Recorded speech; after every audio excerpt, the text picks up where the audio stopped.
Bonjour à tous et bienvenue dans le 10e épisode de la série Philatélie Titan pour tout savoir sur les timbres. Aujourd'hui, j'aimerais parler d'un sujet qui est sûrement d'actualité de nos jours, c'est la crise économique. Je suppose que tout le monde en a entendu parler. Donc, il y en avait une en Allemagne à la fin de la guerre mondiale. Donc, comment dire? Elle était d'une très très grande envergure. D'ailleurs, les timbres, ils ont même été surchargés et d'une manière absolument abusive. Là, on a des surcharges de 500 000 marques, d'1 million de marques et même de 5 millions de marques.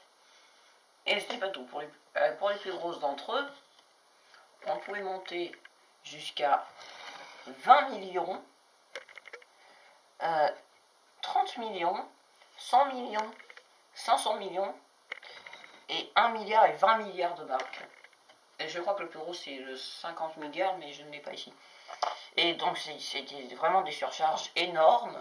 Donc la France est peut-être en crise économique, endettée jusqu'au cou et tout ce qui suit. Mais ces timbres restent avec des valeurs raisonnables.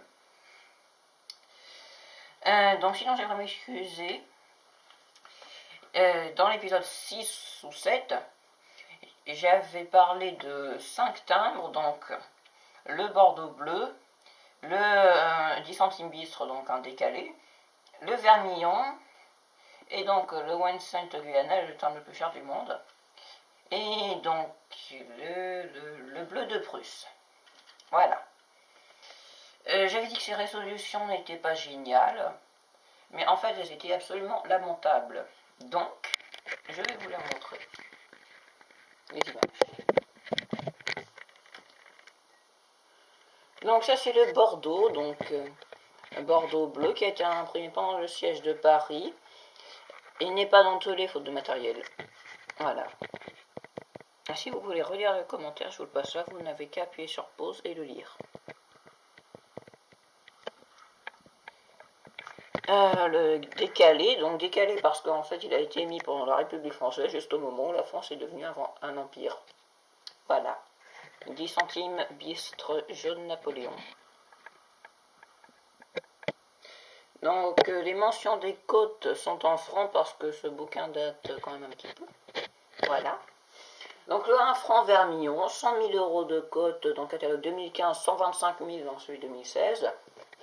Je rappelle que si vous en avez un bloc de 4, 9 vermillon vif, et c'est 1 200 000 euros, ce qui est quand même pas mal. C'est le timbre le plus cher de France. Voilà. Toujours le commentaire. Puis donc le bleu de Prusse. Normalement c'est 1 centime, ça c'est tout à fait normal. Sauf que l'encre bleue s'est déversée sur quelques feuilles, donc il s'est coloré en bleu. Donc il a une cote que j'ai oubliée, mais qui est beaucoup plus forte que celle du timbre normal. Voilà, donc ça, c'est le One Cent Guyana, qui est le timbre le plus cher de toute l'histoire de la philatélie. Il est très aligné, on peut remarquer donc qu'il lui manque ses coins. Ce n'est pas normal, hein, avant. Normalement, il a été mis quand il était carré. Donc ils ont été coupés les coins. Voilà le commentaire. Encore une très grosse côte, hein, plusieurs dizaines de millions d'euros. Sinon, j'aimerais parler aussi des boules de moulin, juste avant de finir l'épisode. C'est donc une bêtise de la Poste. Donc ça se passe dans le siège de Paris, donc c'est en 1871. En janvier 1871, on a l'idée, à partir de la ville de Moulins, en Allier, de larguer des boules en zinc, dont la photo est là, des boules en zinc qui dériveront sur la Seine et arriveront jusqu'à Paris. Et on peut considérer ça comme un très très gros fail, un ratage complet, parce qu'ils ont émergé 55 boules. Alors, soit elles sont enlisées, elles ne sont pas arrivées à la destination, soit les filets se sont rompus à cause de l'hiver rigoureux, et elles sont reparties. Donc, sur les 55 qui émergeaient, 0 arrivé à destination.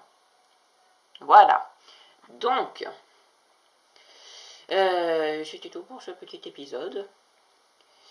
Il y a quelques épisodes déjà, donc il y avait un commentaire comme quoi la luminosité n'était pas géniale.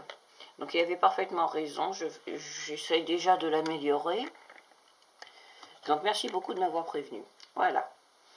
Sinon, bon, la partie habituelle, hein, vous pouvez laisser un pouce vert, vous abonner. J'espère que cette vidéo vous aura appris des choses. Voilà, donc je m'excuse encore une fois pour le dernier épisode qui avait une mauvaise qualité. Voilà. À la prochaine, c'était Filette et Kitan pour tout savoir faire teindre.